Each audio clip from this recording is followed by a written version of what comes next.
This is a video on installing a flywheel on a C11 engine, and we're also going to look at how to bar the engine over and how that whole process works.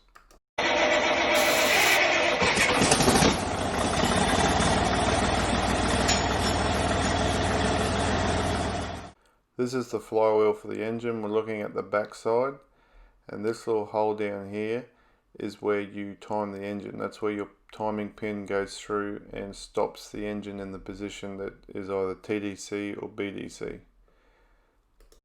Sometimes if you haven't got a timing pin tool, you can just take the bolt out of the plate that covers where your barring tool goes into and use that. These ones are too short for this particular engine, but they are the right size, so they're a good reference to get the right size if you need to get a longer bolt, which we'll get. As you can see, it screws into the back of the flywheel.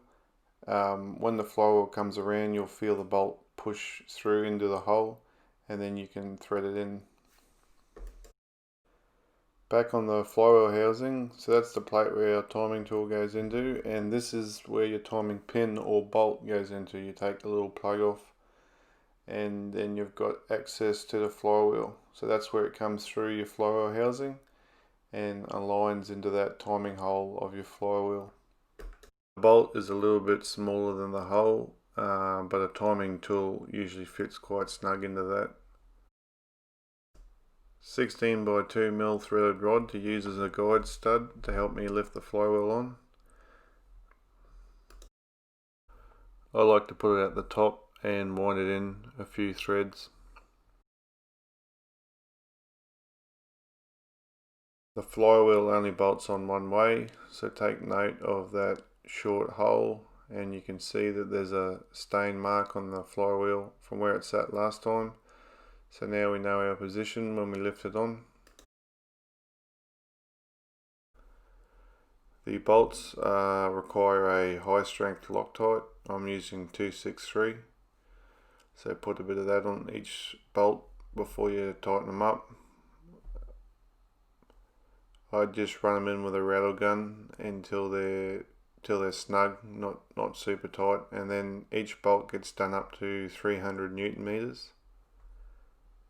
Now there's a torque pattern for doing it up. Like most circular flanges, you start on one bolt and do a triangle pattern.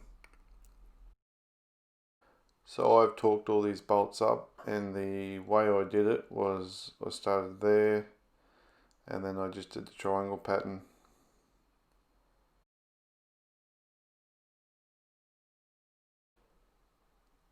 This flywheel bolts up to a torque converter in the loader, so that's why it is the style it is.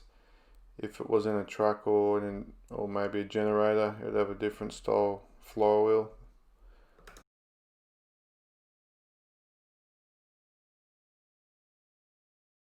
Normal 3400 series engine barring tool won't work for these ones. This is the style you need. We bought this from Caterpillar. It was quite expensive for a barring tool, and it just fits in there like that. I like to lubricate the cylinder part of it so that it turns freely when you're winding it around, because it can bind up a bit. Once you push the tool through, you can see it contacts the flywheel teeth, and when you wind it, you can turn the engine over.